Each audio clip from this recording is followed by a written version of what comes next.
Welcome to Explore, Explain, Highlights.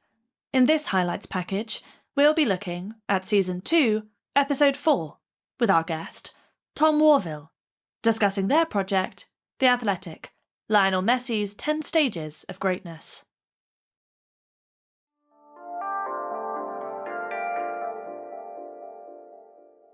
With regards to another aspect of people, which is the readership, obviously the Athletic subscribers is in itself a subset of any reader that could ever read this piece in itself. But I wondered if within the work that you and Michael do, is that another subset even further within the Athletic subscriber group? And therefore, who are you thinking of when you're thinking of who's going to read and consume this work? Yeah, we definitely wanted to make it as accessible as possible. So we want people who are, casual football fans to be able to look at it and take something away and understand when Messi was best at different things.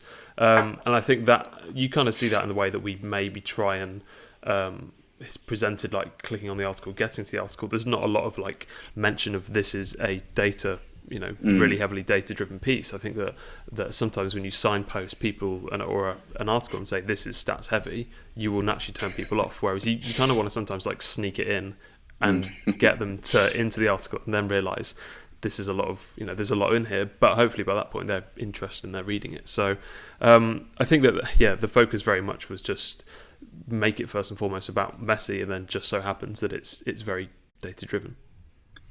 And actually, when you look at the content, you've got quite a few photo images to begin with and a fairly set up article before you even get into the data side. So I can completely imagine that being sort of thought process there.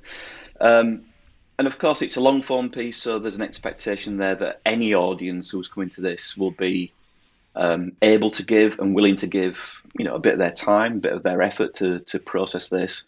And again, I think that's, from the outsider as a subscriber, that seems to be what the Athletic are, in many ways about, although it's a fast-moving sport and a fast-moving world of journalism, it's also within that, there's room for slow journalism and sort of bigger pieces and long-form pieces, which I guess newspapers don't necessarily give the room for anymore. Now, the Athletic exists, it's a digital platform. It's for mobile, for laptop, for tablet, I guess. So that there isn't any printed output for this. And when we look at the overall structure of the piece, it's a fairly standard architecture. It's a sort of vertical, kind of linear story. Do you have to think about mobile to desktop transferability, adaptability, or does it just come with the kind of templates that the Athletic publish with?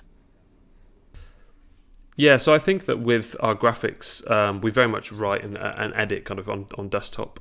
So even though we have a high proportion of our audience reading on mobile, they are probably more optimized for reading on the desktop. So I do think that's something that we want to focus on more in the future. One thing I've kind of played around a bit with is if you have kind of a trend, instead of going from left to right on most kind of bar charts or line graphs, is there a way that you can have kind of up to down and have some sort of way that as you scroll down through the piece, you see the trend over time? That is one that I don't think comes naturally to many people, especially when you're so used to seeing graphics which go from left to right. If you're looking from left to right, bottom to top is good. So changing that and kind of moving it around 90 degrees is quite a difficult thing to get right in your head. But I do think that for us, creating some kind of mobile first templates would be something to kind of focus on in the next kind of few months, just because you get so much more value from your readership who can read stuff natively instead of having to kind of tap into it, rotate their phone, look at it. There's levels of friction which take away from their experience.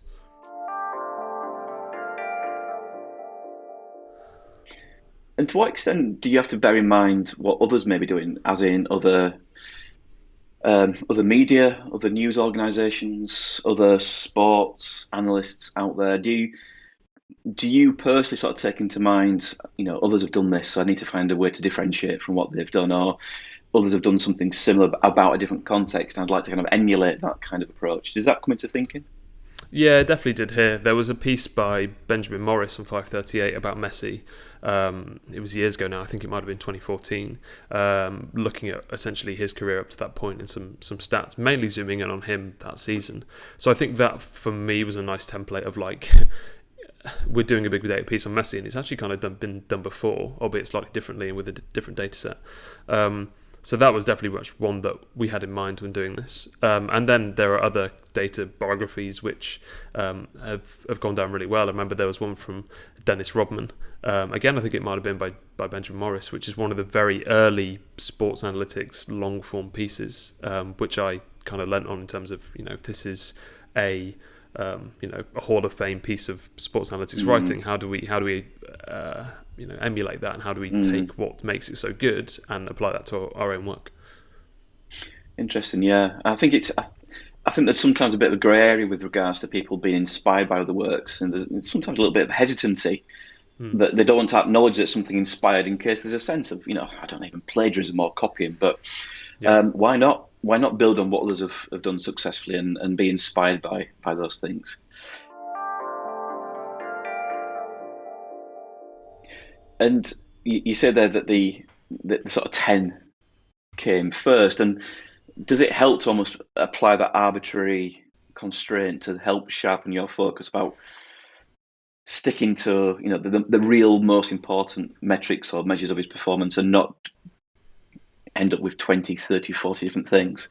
Yeah, I think so, purely because it time boxes a little bit, and it means that you can say, right, I know I've got to get these 10 things and dig into the data to create outputs on them, and I know roughly how long that takes, so we can start to plan for release. We can start to plan when we can actually have deadlines for this. Right.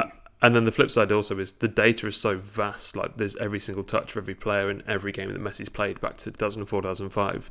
There's so many dimensions you could cut there. I think that without that constraint, kind of like what you said, you are going to sit there and, for me, I definitely think that I need those constraints in place, because otherwise I will just wallow in, I don't know, struggling to find focus at times. And I think that for me personally is really helpful to say, right, we're just going to have 10 things, let's discuss them, here they are, then go and find them in the data.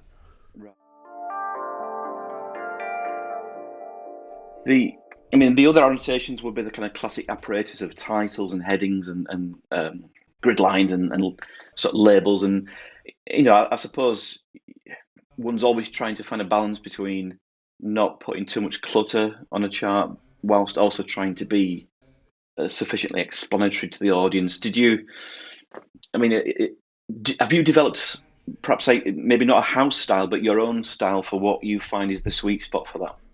Yeah, I think that it took a few months, but definitely like realizing that grid lines, I feel they're pretty useful, and having passed the dad test of, does my dad understand what this means? Does my housemate or girlfriend understand what this means? Like, I think that those definitely were ones that stuck. And then in terms of like axis lines, I realized were kind of redundant, as were axis ticks. And I think over time, my base theme, my base athletic theme that I have, has slowly changed, where I've gone in and tweaked the mechanics under the hood and got to the place now where I'm pretty happy with it. And I think that hopefully it's one that is a good balance of, it's not too heavy with features like you say, but also is clean, and is also in line with our brand guidelines. It's the right colours, It's the right fonts, it's all that kind of stuff, which I think it's a fun challenge. I think some people, if you start afresh somewhere and you get given a 100-page guidebook on what the style should be like, it's a bit daunting, but I definitely enjoyed the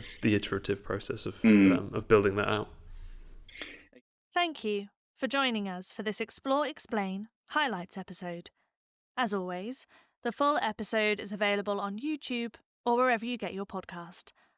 We hope to see you again soon on another episode of Explore, Explain.